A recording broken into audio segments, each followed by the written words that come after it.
नमस्ते दोस्तों, संस्कृत साथी यूट्यूब चैनल में मैं गौरव आपका स्वागत करता हूं। आज का हमारा टॉपिक है संस्कृत 10th क्लास द्वितीय पाठ पाटलिपुत्र वैभवम। आज हम लोग इसको पढ़ने वाले हैं। तो इसको पढ़ने के लिए चलिए स्टार्ट करते हैं।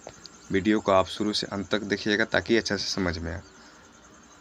दूसरा पाठ जो है पाटलिपुत्र वैभवम, इस पाठ में पाटलिपुत्र यानी कि पटना के बारे में, जिन्हें हम आज वर्तमान समय में पटना के नाम से जानते हैं, उन्हें पहले पाटलिपुत्र के नाम से जाना जाता था। उसी पाटलिपुत्र के बारे में एक सामान्य सा परिचय दिया हुआ है। चलिए चैप्टर शुरू करते हैं। ये चैप्टर थोड़ा इम्पोर्टेंट है क्योंकि पटना के बारे में है और बिहार बोर्ड से हम लोग पढ़ रहे हैं, तो कोई भी अपने बारे में ज़्यादा पूछता है, इसलिए ये टॉपिक थोड़ा इम्पोर्टेंट हो जाता है। बिहार राज्यस्य राजधानी नगरम पाटलिपुत्रम सर्वेषु कालेषु महत्वधारयत, यानी कि बिहार राज्य का राजधानी नगर पाटलिपुत्र सभी कालों में महत्व धारण किए हुआ है। अस्य इतिहास अर्ध सह सहस्र 2 वर्ष परिमितः वर्तते, यानी कि इसका इतिहास कितना 250 वर्ष पुराना है। क्या कि पटना का इतिहास कितना पुराना है, पाटलिपुत्र का इतिहास, तो 250 वर्ष। अत्र धार्मिक क्षेत्रे राजनीतिक क्षेत्रम उद्योग क्षेत्रम च विशेष ध्यान आकर्षणम, यानी कि यह जो है यहाँ धार्मिक क्षेत्र, राजनीतिक क्षेत्र और उद्योगों में अत्यधिक ध्यान आकर्षण करता है। वैदेशिका यात्रिनः मेघास्तिनिज फाहियान हुएनसांग इति सिंह प्रभुत्य पाटलिपुत्रस्य अवर्णनम, यानी कि विदेशी यात्री जैसे कि मेघास्तिनिज, फाहियान, हुएनसांग इति सिंह प्रभुत्य, ये पाटलिपुत्र का वर्णन स्व स्मरण ग्रंथेषु चक्षु, यानी कि अपने अपने स्मरण ग्रंथेषु में वर्णन किए हैं। पाठेस्मिन् पाटलिपुत्र वैभवस्य सामान्यः परिचयो वर्तते, यानी कि इस पाठ में पाटलिपुत्र का एक सामान्य परिचय है। यहाँ से एक इम्पोर्टेंट क्वेश्चन बनता है कि पटना का इतिहास कितना पुराना है, तो आंसर है 2500 वर्ष पुराना। चलिए आगे देखते हैं। अब हमारा वो था परिचय, अब हमारा चैप्टर शुरू होता है। प्राचीनेषु भारतीयेषु नगरसवयन्तं पाटलिपुत्र मनुगंगम वसुद्विचित्रम महानगरम बभूव, यानी कि प्राचीन समयों में भारतीय नगरसवयंतम, यानी कि नगरों में पाटलिपुत्र जो है मनुगंगम, गंगा के नदी के किनारे, वसुद्विचित्रम महानगरम बभूव, एक महानगर हुआ है जो कि गंगा नदी के किनारे बसा हुआ है। कौन है? पाटलिपुत्र। सदृश्य दामोदर गुप्तो नाम कवि कटनीम ताख्य काव्ये कथयति, यानी कि ये बात दामोदर गुप्त अपने कृति में, जिसका नाम है कटनीम ताख्य, उसमें इसका चर्चा किए हुए हैं कि पटना जो है गंगा नदी के किनारे बसा हुआ है। यहाँ से भी एक क्वेश्चन बन जाता है कि दामोदर गुप्त का पुस्तक का नाम बताइए, तो क्या है? कटनीम ताख्य। और कहा है मतलब कि जो दामोदर गुप्त जो लिखे हैं कटनीम ताख्य, उसमें कहा गया है अस्ति महितिलकम सरस्वती गृहम महानगरम नामना पाटलिपुत्रम परिभूत पुरंदर स्थानम। क्या है? अस्ति महितिलकम सरस्वती कुल गृहम महानगरम नामना पाटलिपुत्रम परिभूत पुरंदर स्थानम, अर्थात अस्ति महितिलकम, अस्ति महितिलकम यानी कि महितल यानी पृथ्वी का तिलक है, सरस्वती गृहम महानगरम, वह महानगर सरस्वती का कुल गृह है, नामना पाटलिपुत्रम, जिसका नाम पाटलिपुत्र है, परिभूत पुरंदर स्थानम, वह इंद्र के स्वर्ग से भी सुंदर है।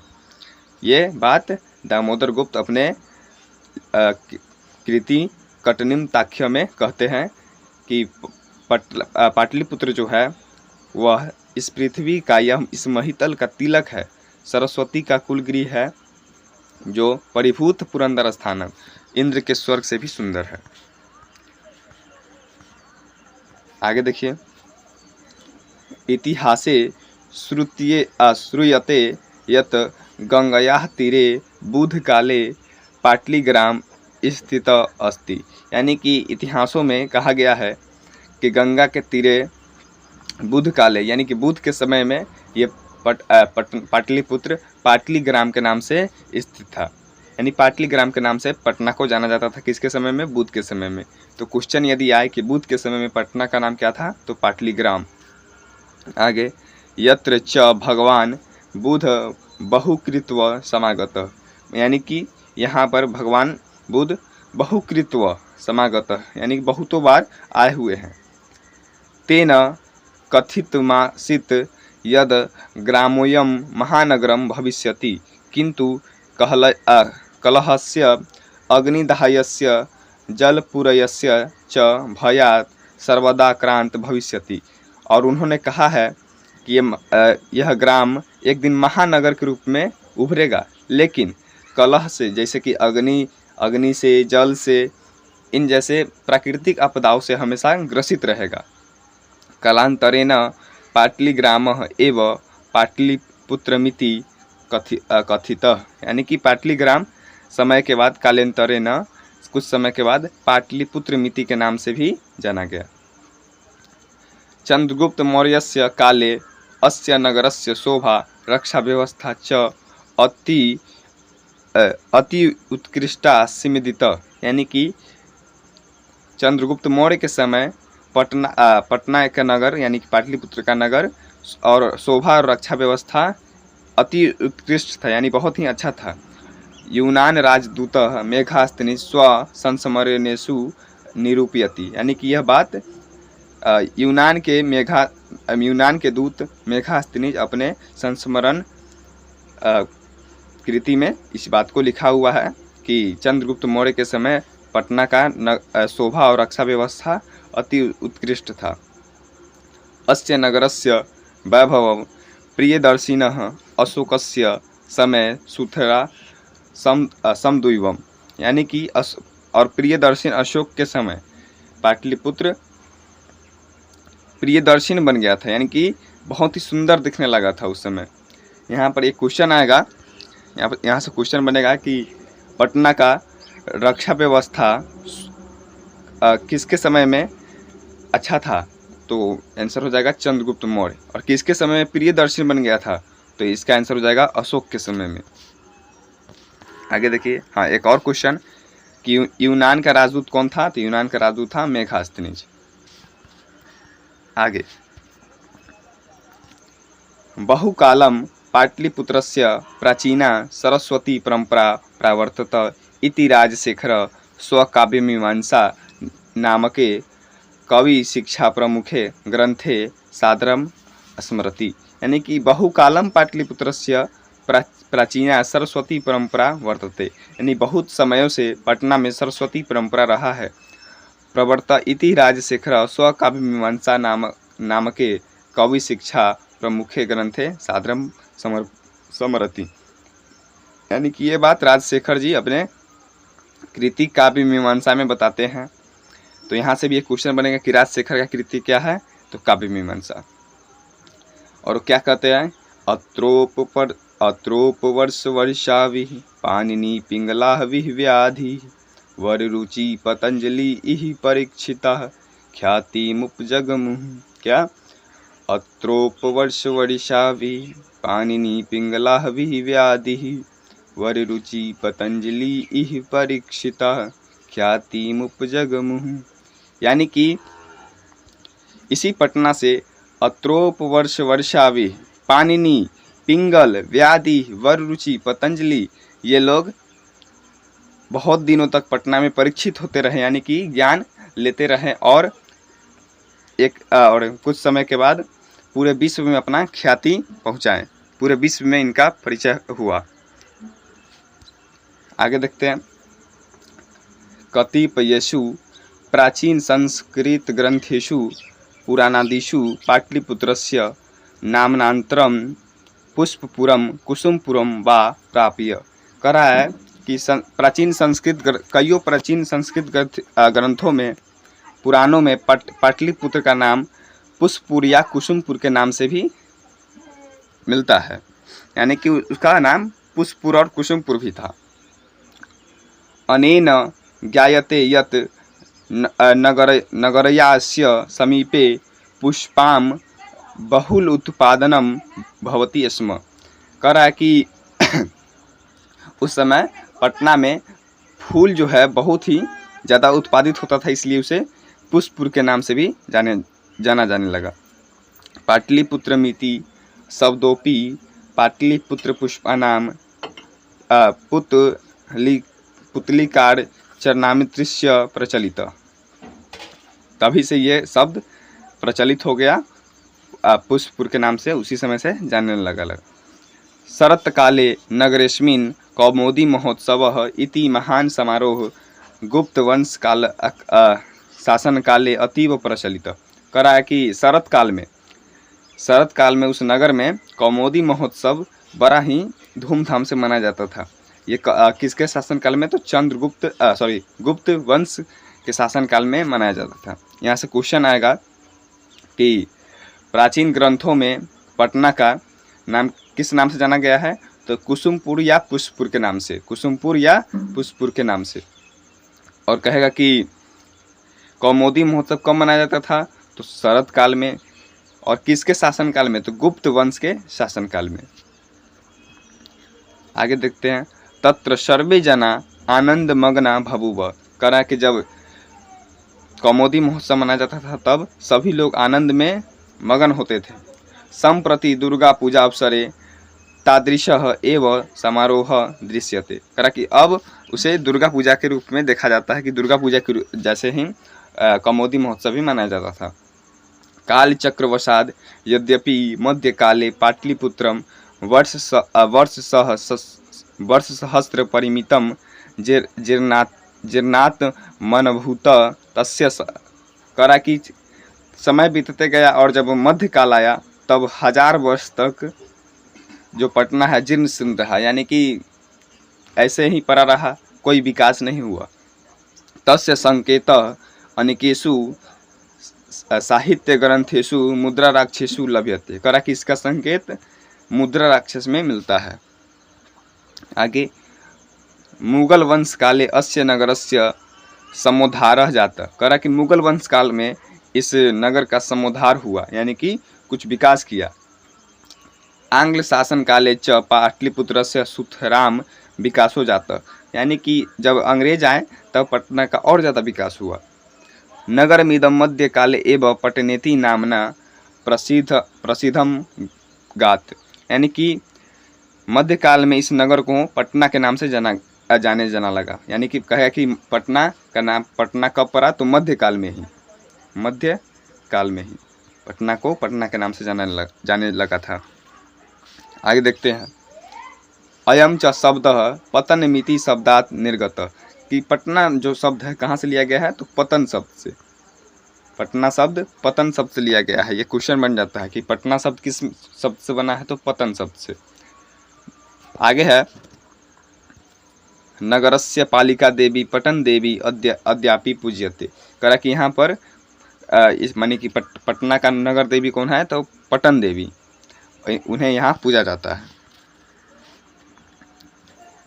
संप्रति पाटलिपुत्रम पटना नाम नगरम अति विशालम वर्तते बिहारस्य राजधानी चास्ति। करा कि जो पाटलिपुत्र है, यानी कि जिन्हें पटना के नाम से जाना जाता है, अति विशाल है, यानी बहुत बड़ा है और बिहार राज्य की राजधानी है।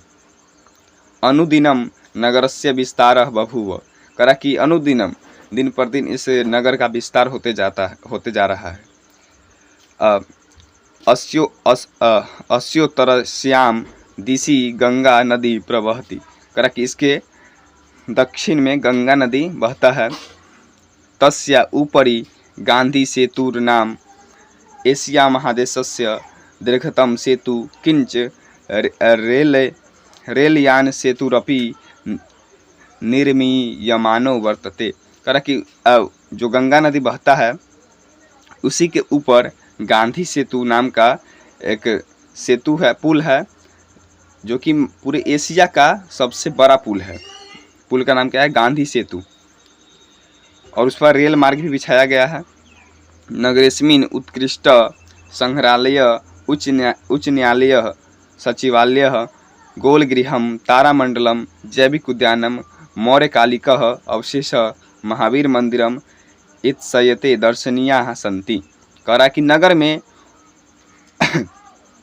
संग्रहालय, उच्च न्यायालय, सचिवालय, गोलघर, तारामंडल, जैविक उद्यान, मौर्य काल के अवशेष, महावीर नगर, ये सब घूमने की जगह है, देखने की जगह है।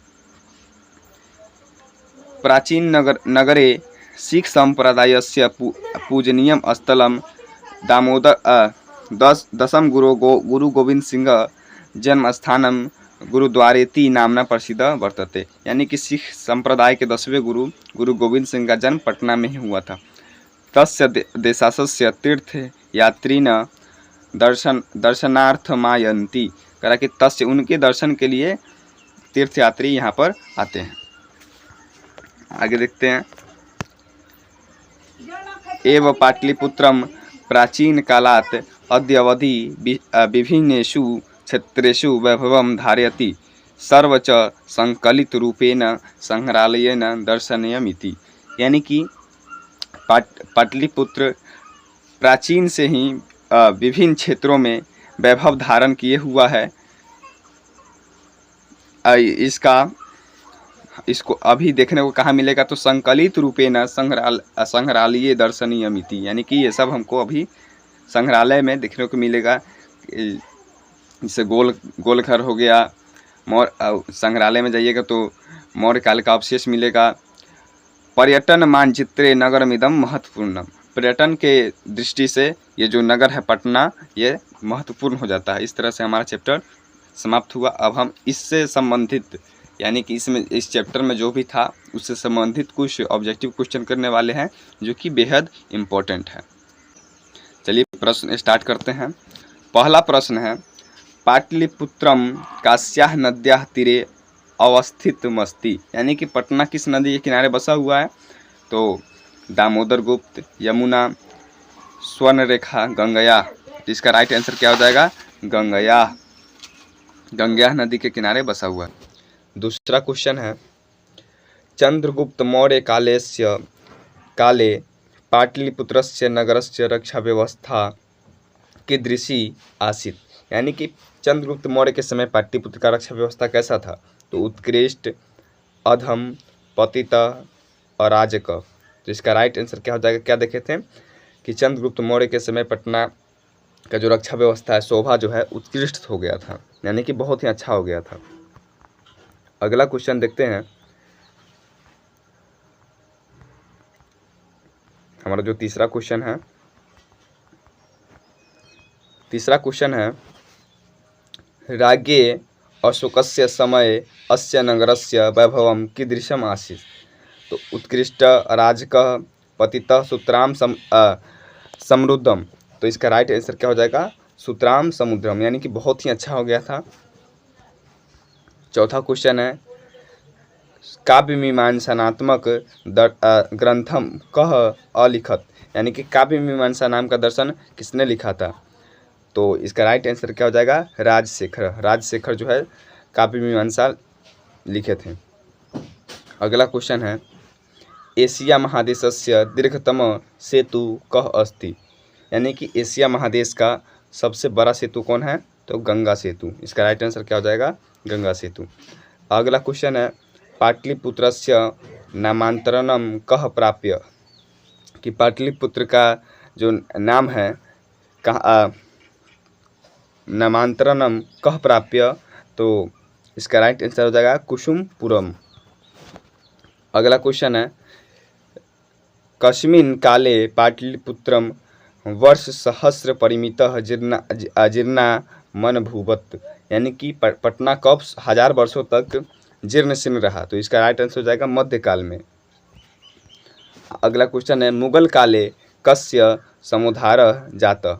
कि मुगल काल में किसका समुद्धार हुआ? और मुगल काल में जो है कि पटना का नाम क्या था? तो पाटलिपुत्रस्य। अगला क्वेश्चन, कि पाटलिपुत्र नगरस्य शोभा कस्य समय सुतराम समृद्धम, यानी किसके समय में पटना का शोभा जो है सुतराम हो गया था। तो इसका राइट आंसर हो जाएगा चंद्रगुप्त मौर्य के समय। अगला क्वेश्चन, पाटलिपुत्र वैभवम पाठे कस्य नगरस्य वर्णनम अस्ति, कि पाटलिपुत्र वैभवम यानी कि पाटलिपुत्र वैभवम किसके वैभव का बात हुआ है। तो इसका राइट आंसर हो जाएगा पाटलिपुत्रस्य, पाटलिपुत्र का। 11 नंबर क्वेश्चन है, बुद्ध काले पाटलिपुत्रमस्य नगरस्य नाम किम, कि बुद्ध के समय में पाटलिपुत्र का नाम क्या था। तो इसका राइट आंसर हो जाएगा पाटलीग्राम। क्या था? पाटलीग्राम। 12 नंबर क्वेश्चन है, गांधी सेतु कुत्र अस्ति, यानी गांधी सेतु कहाँ है। तो इसका राइट आंसर हो जाएगा पाटलिपुत्र नगरे, पाटलिपुत्र नगर में। 13 नंबर क्वेश्चन है, नगरस्य पालिका देवी कह आसीत, नगर की पालिका देवी कौन है। तो इसका राइट आंसर हो जाएगा पटन देवी, नगर की पालिका देवी पटन देवी है। अगला क्वेश्चन है, कटनीम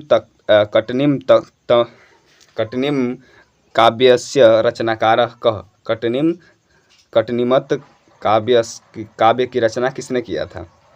इसका राइट आंसर हो जाएगा दामोदर गुप्त। 15 नंबर क्वेश्चन है, कस्य पुरुषस्य जन्म स्थानम पाटलिपुत्रे अस्ति, यानी कि किस महापुरुष का जन्म स्थान पाटलिपुत्र है। तो इसका राइट आंसर क्या हो जाएगा। इसका राइट आंसर हो जाएगा गुरु गोविंद सिंहस्य, सिख धर्म के 10वें गुरु गोविंद सिंह का जन्म पटना में हुआ था। 16 नंबर क्वेश्चन है, पाटलिपुत्रे कदा कौमुदी महोत्सव परिचालितः आसीत्। तो इसका राइट आंसर हो जाएगा शरद काले। 17 नंबर क्वेश्चन है, पाटलिपुत्रम वर्तमान समय कह नामना प्रसिद्धम गात, यानी कि पटना जो है पाटलिपुत्र जो है पाटलिपुत्रम अभी किस नाम से जाना जाता है। तो पटना नाम से। और पटना शब्द किससे बना है। तो पतन शब्द से। सिख संप्रदाय से दशम गुरु कह, यानी कि सिख संप्रदाय के 10वें गुरु कौन थे। तो गुरु गोविंद सिंह। कहाँ है? गोविंद सिंह। 19 नंबर क्वेश्चन है, गुप्त शासन काले कह महोत्सव अतीव परिचालित है, यानी कि गुप्त शासन काल में कौन सा महोत्सव अति परिचालित था। तो कौमुदी महोत्सव। अगला क्वेश्चन, बिहार प्रांतस्य राजधानी क आसीत, बिहार जो है बिहार का राजधानी कहाँ है। तो पाटलिपुत्र नगरम। अगला क्वेश्चन जो है उसको देखते हैं। अगला क्वेश्चन है कि दामोदर गुप्त ने किस काव्य की रचना की है। तो दामोदर गुप्त ने कटनीम तख्य की रचना की थी। अगला क्वेश्चन, सरस्वती का कुल ग्रह कौन सा महानगर था। तो पटना, पाटलिपुत्र। पटना का इतिहास कितना पुराना है। तो इसका राइट आंसर हो जाएगा 2500 वर्ष पुराना। पटना का इतिहास कितना वर्ष पुराना है। तो इसका राइट आंसर हो जाएगा 2500 वर्ष पुराना। पाटलिपुत्र वैभवम पाठ किस शहर का वर्णन है। पाटलिपुत्र वैभवम पाठ में किस शहर का वर्णन है। तो पटना का। मेघास्तनीज किसके समय में आया था। मेघास्तनीज चंद्रगुप्त मौर्य के समय में पटना आया था। ये यूनान के राजदूत थे। अगला क्वेश्चन है, यूनान का राजदूत कौन था। तो अभी देखे हैं कौन था। मेघास्तनीज। पाटलिपुत्र नगरे समृद्ध किम अस्ति, कि पाटलिपुत्र नगर में क्या सबसे ज़्यादा समृद्ध है। तो गोलगृहम। गोलगृह को देखने के लिए पूरे बहुत से देश से लोग आते हैं। इस तरह से हमारा जो दूसरा चैप्टर था पाटलिपुत्र वैभवम समाप्त हुआ। इसके पूरा अर्थ को देखे हैं हम लोग अच्छा से, और क्वेश्चन आंसर को भी देखें।